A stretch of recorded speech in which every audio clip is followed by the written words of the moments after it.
the Johnson Wax Program with Throckmorton P. Gildersleeve.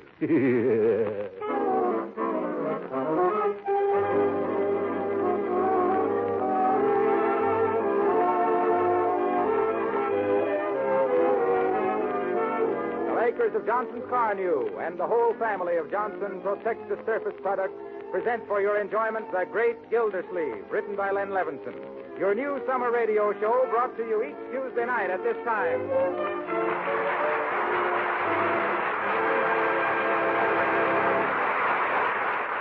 We'll hear all about The Great Gildersleeve in just a moment. Right now, here's a question for you quiz lovers. What is it that does two things at the same time? You're right, it's Johnson's Car New, that both cleans and wax polishes your car at one and the same time in one easy operation. Now, if you drive a dull and dirty car around town, it's just because you haven't heard about Car New. You don't know how easy it is to give your car that showroom shine your family will admire so much. My suggestion to you for today is just this. Tie a string around your finger if necessary to remember to stop in at your regular wax dealer, auto supply store, or service station and buy yourself a can of Johnson's Car New. Don't put it off. The cost is very low, and the results are amazing. You'll agree with thousands of other enthusiastic car owners that your car looks like new when you use Car New.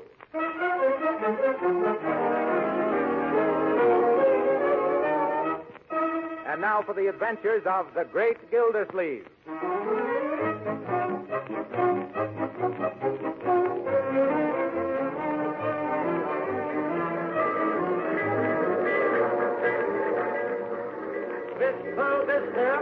Coming into Wistful Vista. Oh, conductor, excuse me for interrupting, but what town is this? Wistful Vista, lady. Oh. Now, you won't let me ride past Summerfield, will you? Lady, we don't reach Summerfield till tomorrow, and we can't go past it because it's the end of the line. Yes, you told me all that before. You say this is Wistful... Oh, Wistful Vista, where Fibber McGee and Molly live? Yeah. Oh, my. Do you think I'll be able to see them from the train window? No, lady, the McGees are on their vacation. Oh. But there's Throckmorton P. Gildersleeve, their next-door neighbor out there. Where? That portly gent with the mustache on the platform, the one making a speech to his employees. How do you know they're his employees? Because every time he takes a trip, he gives the help at the factory an hour off to come down to the station and wave goodbye. Well, so that's Mr. Gildersleeve. Well, I never thought... I can't tell you how touched I am to see all the employees of the Gildersleeve Girdle Works down here at the station to bid me goodbye. It's very fair. By the way, is there anyone left at the plant? Well, no, TP. Well, what if some orders come in? Who's taking the phone calls? Mert. Oh, Mert, eh? Well, as I was saying, while I'm away, I expect every one of you to uphold Gildersleeve Girdles to the best of your ability. And don't forget our motto. If you want the best of corsets, of course it's Gildersleeve. Just remember, put everything you've got into those girdles. Will you do that? Oh, Thank you. And though it's necessary for me to go away and attend to other enterprises, the one thing closest to my heart is the Gildersleeve Girdle. I want you all to carry on as if I was right here. And now I know I can count on each and every one of you to do your duty till the day I return. How long will you be gone, T.P.? At least 3 days and maybe till the end of the week. Before you go, TP, the Gildersleeve Girdle Workers Guild wishes to present you with this handsome leather briefcase as a token of our esteem for you. I don't know what to say. Except, by George, when I get back, I'm going to call in my lawyers and draw up a profit-sharing plan so that eventually all you folks are going to get the work. I'm going to give you the work. What I mean to say is... Yeah, all aboard? Oh, no. Oh, my goodness, out of my way, everybody. Where are my bags? On the train, T.P. Thanks. Oh, I forgot to buy a ticket. Where do I buy a ticket? On the train, TP. Oh, yes. Let go of me, boys. Where are you pushing me? On the train, T.P. Goodbye, children.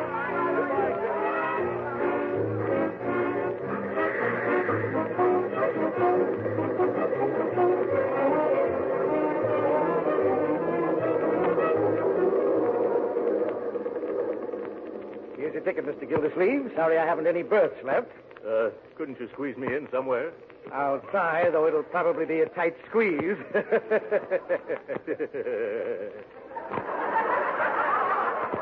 Tight squeeze, eh? Side splitting, isn't it? Going to be in Summerfield long? Oh, no, conductor, just 3 or 4 days. I'm taking over the administration of my brother-in-law's estate. Yes. Oh, that's so? Yes, they own an automobile agency that hasn't been doing so well lately, and I'm going to set it to rights. Don't you think maybe you're biting off more than you can chew? Not at all.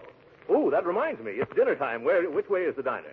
Why, an experienced old traveler like you should know where the diner is. Why, of course. No matter where you are, the diner's always at the other end of the train. See you later, conductor.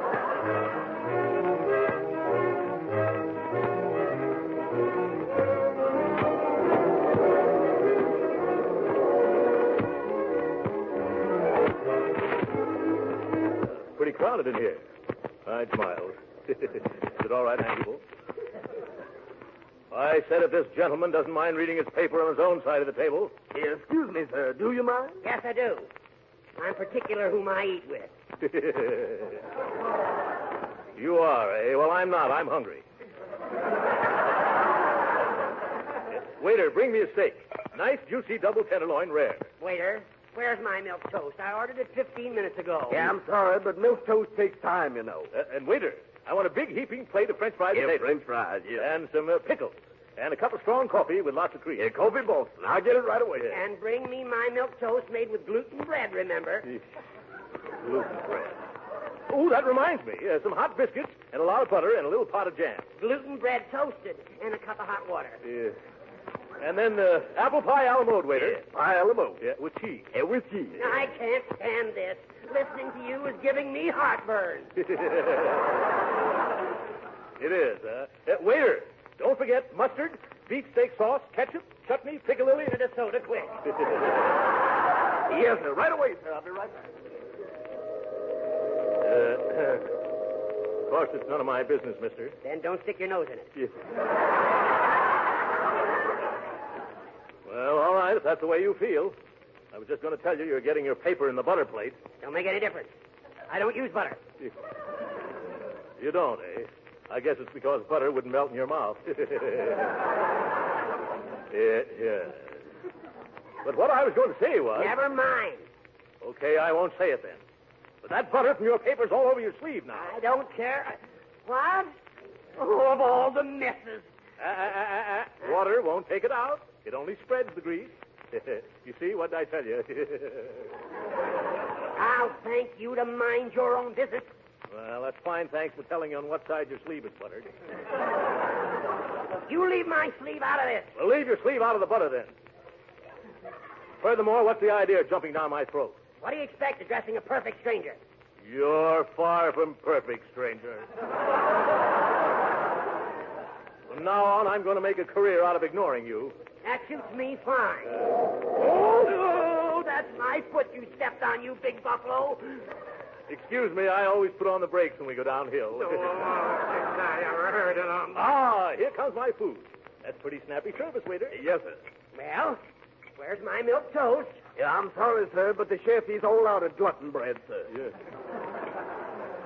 He wants to know would pumpernickel do just as well. No, pumpernickel wouldn't do just as well.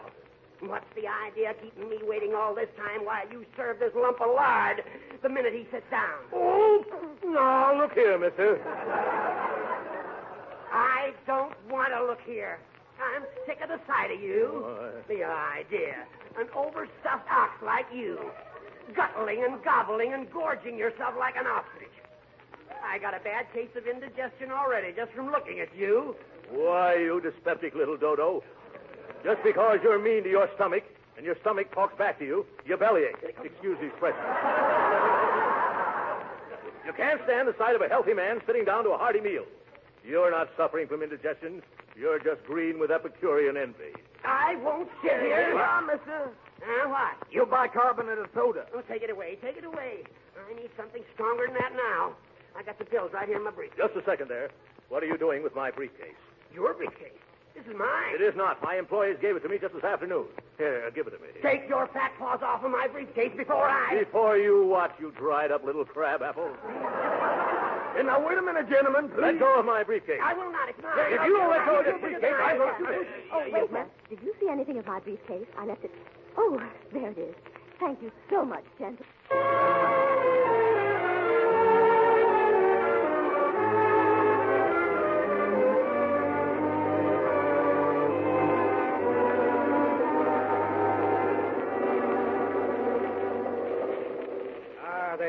Gildersleeve. I've located a berth for you at last. Oh, that's fine. I was getting tired of sitting around here in my pajamas.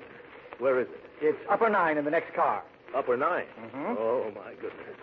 The last time I was in an upper berth was, let me see, 50 pounds ago. Well, that's the only thing I've got, Mr. Gildersleeve. The porter's making it up for you now. All right, conductor, I'll have to make the best of it. Good night, and thanks. I do hope that porter gives me a wide berth.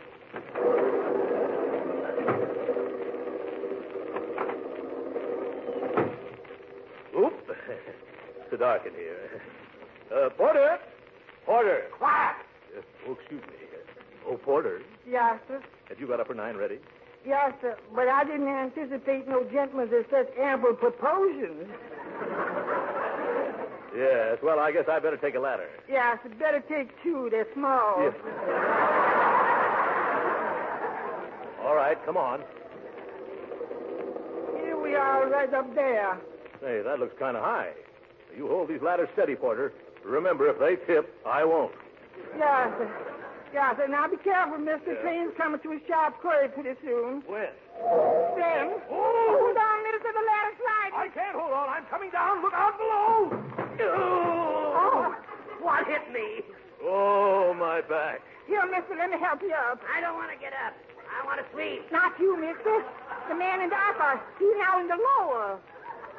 I'm all right. I think I can make it now. Get off of my poor stomach. What? Who is it? Oh, it's you. What are you doing sneaking into my berth? I'm not sneaking in. You guys! I'm not sneaking. I'm trying to climb into bed. I'm your upstairs neighbor. Isn't that nice? I hope that swinging shelf snaps shut on you. Yeah?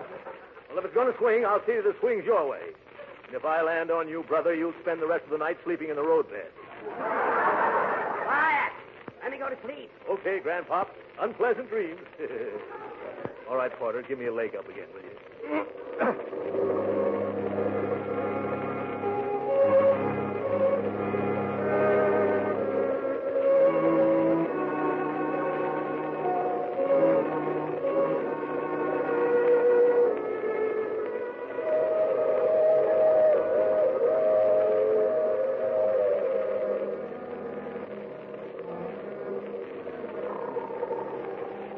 32,473. 32,474. 32,475. Oh, good Godfrey. 2 o'clock already.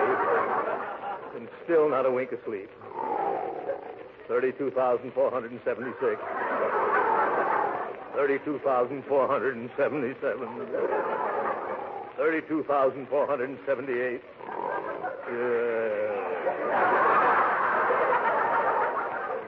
What's the use? There was only some way of stopping that buzzsaw down there.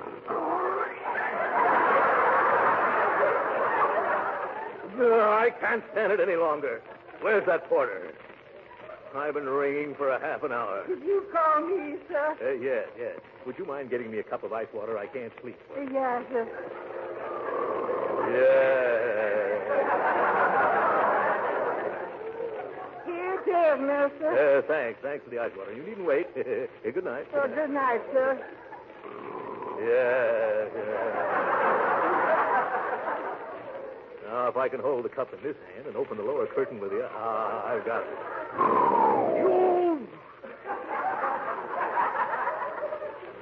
Steady now, Gildersleeve. Ready. Aim. Oh, what was that? Porter! Yeah, what is it, sir? Shut this window. It's raining right in on my face. Quiet! Can a man get any rest around here?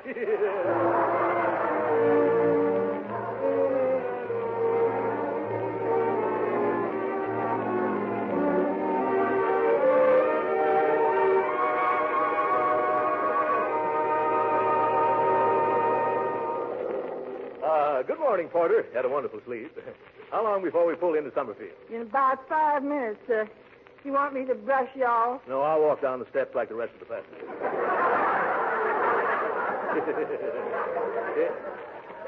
By the way, Porter, you've given me such good service. Here's an order for a Gildersleeve girdle for your wife. Oh, thank you, sir. I happen to be a spinster at the moment. Yes. But if it's all right with you, I'll put it in my hope chair. Yeah, that's perfectly all right, Porter. Well, hello there, Gildersleeve. Why, Harlow Wilcox. What are you doing on this train? Oh, starting on my vacation. You are, huh? Aren't you working this summer? Oh, no, I'm off till the fall. Well. The Johnson Wax people said car news sales are going so well, there's no reason for me to hang around. What do you mean? Well, for the past 39 weeks, I've told everybody all about Johnson's Car New. I've described how easy it is to use and how effective it is in giving your buggy that new car finish. And as a result, folks don't need to be reminded all the time. They don't, huh? No, they'll remember to go to their dealers the minute they run out of Car New, because they know that it not only cleans the finish of your car, but also protects it and makes it look like new. Isn't that so? Well, who am I to say no? So you see, I don't have a thing to worry about this summer. I'm just going to take it easy. Just as easy as it is to apply Car New.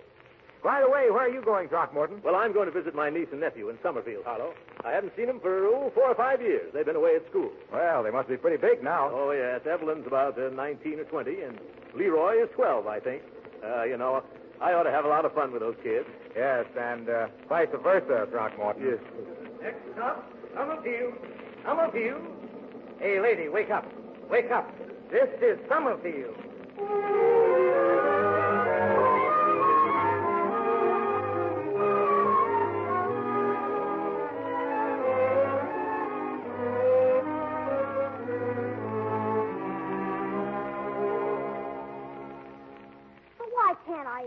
Why can't I call him TP like they do down at the foundry? It isn't a foundry, Leroy. It's a... Oh, never mind. It's nothing that concerns little boys. I'm sure that Uncle Throckmorton will prefer to have you call him Uncle Throckmorton. Well, how about we making it Uncle Throcky? How about that? I don't think that will be very respectful, Leroy. And Uncle Gildy? That's even worse. What's the matter with Throckmorton? Oh, shucks. You can't go around calling a big, tough guy who runs a steel foundry Throckmorton. Why, it's positively derogatory. It's derogatory. Is that true? Leroy, who told you Uncle Throckmorton was in the steel business? Yeah, you thought you were so smart, always trying to hide Uncle's business from me. What's wrong with having a steel mill? A steel mill? Sure, I know all about it. I once got hold of one of his letterheads. The Gildersleeve Girder Company. Yeah, so there. Yes. Gildersleeve Girder Company. See, he should be here by now, shouldn't he, Ev? Oh, now, don't you worry, Leroy. Just as soon as his train arrives, Mr. Wills will bring him here for breakfast. Yeah, I wanted to go down to the station, too. I know, but Ted has to discuss all the legal details with Uncle Throckmorton before we go to court. Say, you're getting pretty darn stuck on that Ted guy, aren't you? Why, Leroy Forrester, I am not. Ted Wills is merely our lawyer. He is not. Williamson, Williams, Willies, and Wills are our lawyers, and Ted's nothing but the tail end. Well, he's young yet. You just give him time.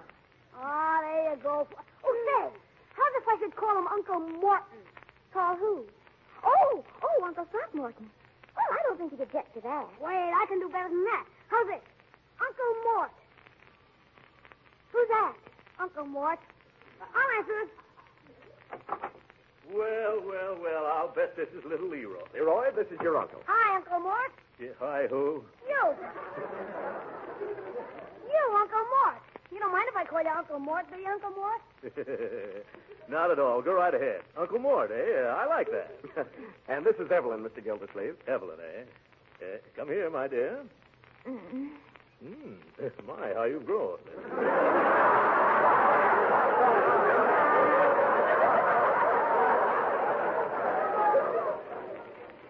Hello, Uncle Throckmorton. Yeah. Here, let me take your hat and coat. Will you have some breakfast? No, thanks. I've already had mine on the... Well, I'll have a cup of coffee. Sit right here, Uncle.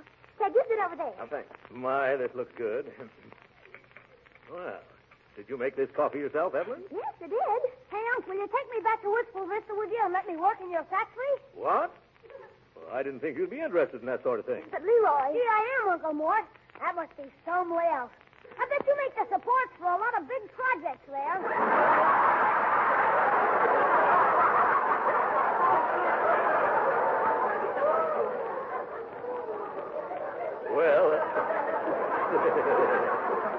We don't turn out anything much in the way of supporters. We sort of confine ourselves to foundations.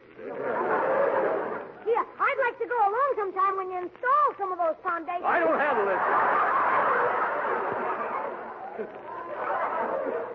What do you think I am? Please excuse Leroy, Uncle Mort. You see, he's been like that ever since he found out you owned the Gildersleeve Girder Company. What? The Gildersleeve? Oh, yes. Yes, I see it all. Yes, bright boy. Yes. Gee, Unc, you don't know how swell it is for me to meet a real He-Man and a real He-Man business. Yes. It is? Sure. All I hear around this house is dresses and hats and hairdos and women's stuff. Oh. But it's going to be different with you around. Is it? Well, isn't it? Oh, yes, of course. Say, do you ever have to slug it out with any of them tough steel workers of yours? No, I never do. You don't, huh? Oh, well, of course. There have been times when I've had to put more snap into their work. Yeah. And once I was so angry, Leroy, that I picked up a badly made foundation and bounced it right off the foreman's head. You did? Yeah. Oh, boy, wait till I tell the kids at school about that. Now, Leroy, you let your uncle eat his breakfast. Have some toast, Uncle Mort? No, thanks. Speaking of toast reminds me of gluten toast. And boy, does that remind me. That reminds me of an amusing incident on the train last night. You'll enjoy this, Leroy. When I went into the diner, the only unoccupied chair was at a table with a sour little crab who had his newspaper spread out. Heard that little rat yell when the ice water hit him in the face. Well, if you've finished now, Mr. Gildersleeve, it's time to leave for court. Yes, I'm through, Ted. It was a fine breakfast, Evelyn. You're going to make some lucky man a wonderful cook. Hey, Ted. Oh, Uncle Mort. Hey, come on, kid. Let's trot over to the courthouse. This won't take long. Once the judge sees who he's dealing with, I'll be appointed administrator faster than you can say habeas corpus.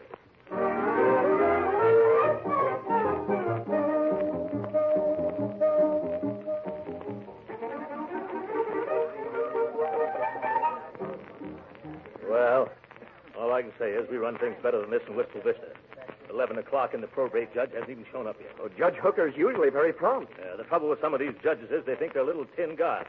Take those black robes away from them, what have you got? Bow legs. That's a hot one, Uncle Mort. Yeah, I'm glad you like it. Everyone rise, please. Well, I'm glad he's here. Now we'll get this thing over with quick. Fair Court, Department 25, the Honorable Henry H. Hooker, Judge of Silence, Sound Center. Please seated. Sit down, Uncle Mort. Huh? Yes. Oh, my goodness. Who's that man sitting in the judge's chair? Well, that's Judge Hooker. Judge Hooker? That's the man in the lower berth.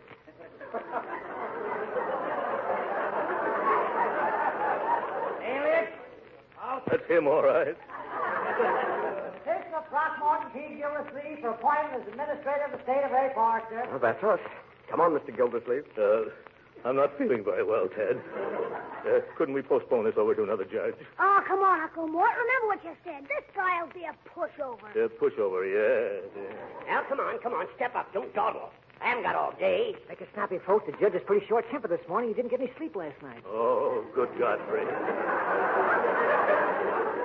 Your Honor, with your permission, I'll put Mr. Gildersleeve on the stand and examine his qualifications for this position. Go ahead, Mr. Wills.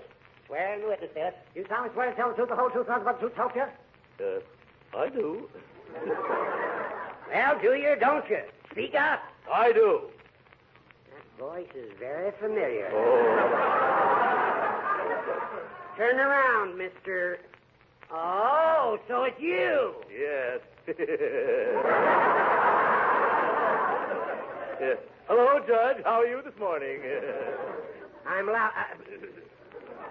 Witness will confine himself to the matter at hand. Mr. Wills? Yes, Your Honor. I'll examine this man's qualifications if you don't mind. Why don't, Your Honor? But I do. Silence. Yes, sir. You're here to answer questions. Now then, Gildersleeve, if your name really is Gildersleeve, what do you do for a living? I make girdles, Your Honor. Order in the court. Order in the court. And you, Gildersleeve. Gildersleeve.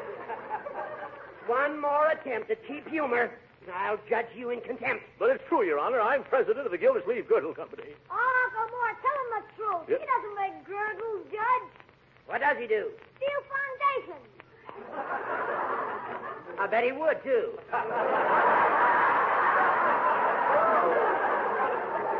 Now, no more interruptions, my boy. Remember, this is a courtroom. You realize who I am, of course. Sure, you're a bow-legged little tin guy. What? Now, Leroy. But you just said so yourself, Uncle Mort. Oh, you did. Just a little joke, Your Honor. You know how I kid. No offense, I hope. It is an offense. Contempt of court. Just one more disrespectful remark, Mr. Gilder, whatever your name is, and I'll... Oh, don't do that, Judge. Uncle Mort will keep his opinions about you to himself. Won't you, Uncle Mort? Yes, I know better now. I'll be careful, Your Honor. See as you do. I hope that by now you realize the gravity of the situation, Mr. Gildersleeve, I certainly do, Your Honor. I'm going to ask you a simple, straightforward question. And I want a simple, straightforward answer. Go right ahead, Judge. All right, Mr. Gildersleeve. What business are you in? Well, do I have to answer that? You do, and remember, you're under oath. Well, that is, Leroy, would you mind going out in the hall and get me some ice water? 1 minute. Who's running this court, you or I? You better not get Uncle Mort mad, Judge. Last night he threw a whole bucket of water on a guy out of a berth under him. And just because this guy was snoring. Oh, my God, here we go again. He did he? Yeah, and this boy Sap woke up and thought it was raining. Quiet.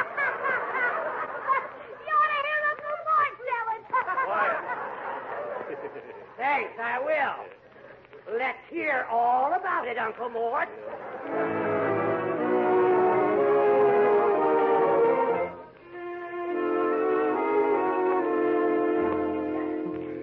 But, Judge Hooker, it's after 5 o'clock. Yeah. This poor man's been on the witness stand all day. All right.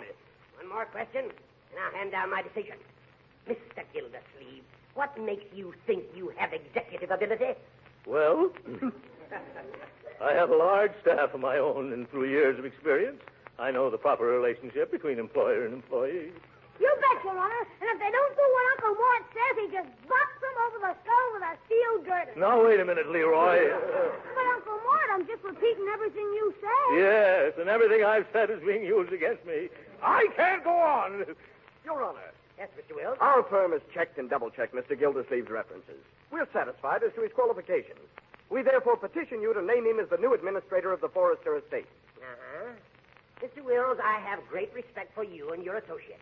That is probably the only reason why I'm going to grant your petition. Hooray! However, in order to protect these children from their own misguided enthusiasm, I am going to require this Gildersleeve to report to me every single week. But, Your Honor... He must get an okay for every cent he spends. But, Judge... And I will require him to post a bond of $50,000 in cash.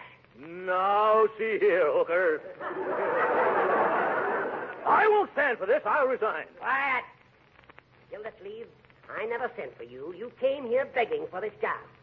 Now, just because I insist on it being administered with scrupulous honesty, you tried to back out of it. But it won't work. To quote from Broby versus Union Buggy Corporation, Civil Code of Nebraska, you've made your bed and you can't lie out of it. But my business in Wistful Vista demands... You mean your girdle business? Heh. You will remain here and make this estate pay or go to jail for contempt. But I... Court's adjourned. I'll kill that old goat. Ted, we've got to do something about this. Do you realize that a $50,000 bond would not only take every cent of my ready cash, but also means the mortgage on my Gordon works? Gee, I'm sorry about how the whole...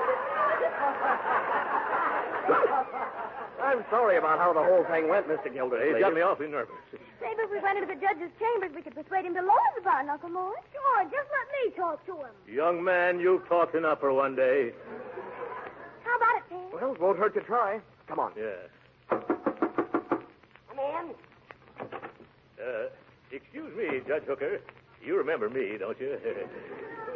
I thought perhaps maybe we could possibly get that little cash bond reduced. I don't see why I should waste any Well, more I've time. been thinking, Your Honor, if you spoke to somebody who'd known me for a long time, they might convince you that I'm not such a bad fella. Oh, that would be fine, Uncle Mort. Who could the judge talk to? Well, the president of the Wistful Vista Chamber of Commerce, Evelyn. He's my next-door neighbor, too. A fellow named Fibber McGee. We can call him long distance.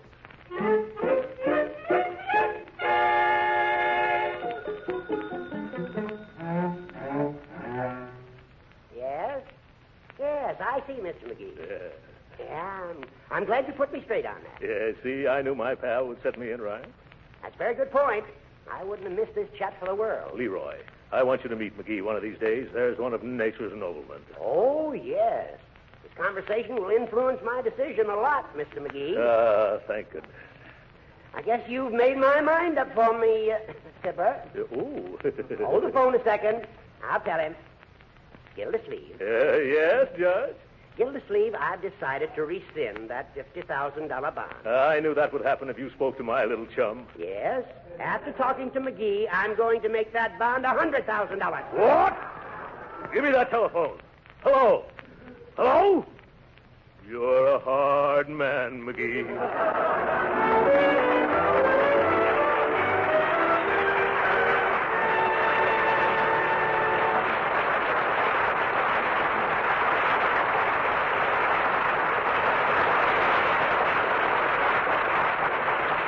The great Gildersleeve will be back in just a moment. You know, one thing that's welcome any time is a new product or a new idea that will save work. That's just as true in the home as it is in industry. Look how successful Johnson's self-polishing glow coat is, because it has saved housewives millions of hours of work in taking care of their floors. And just as much of a work saver for you men is Johnson's sensational new auto polish, Car New. Car New does two jobs at once, both cleans and wax polishes your car in one easy operation. Formerly, to do these jobs cost real money or several hours of hard work. Now, with Johnson's Car New, many car owners tell us they do both jobs in an hour. Imagine cleaning and wax polishing your car in 1 hour. Oh, if your car is very dirty, it may take you a little more, but you'll still say Car New is a miracle worker. As a matter of fact, thousands of the country's leading service stations are now using Car New for polishing customers' cars. There's only one way to find out how easy Car New is to use, what a beautiful showroom shine it gives your car. Try it yourself. Get a can tomorrow from your regular wax dealer, auto supply store, or service station. Remember, your car looks like new when you use Car New.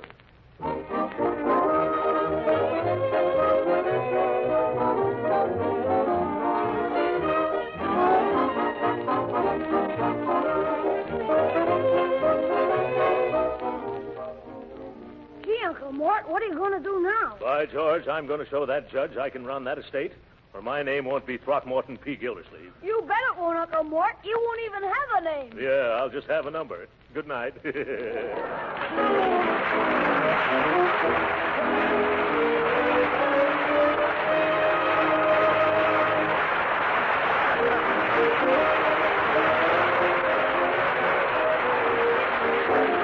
is Harlow Wilcox, speaking for the makers of Johnson's Wax Finishes for the home and for industry, inviting you to be with us next Tuesday night to hear the further adventures of the great Gildersleeve. Good night. This is the National Broadcasting Company.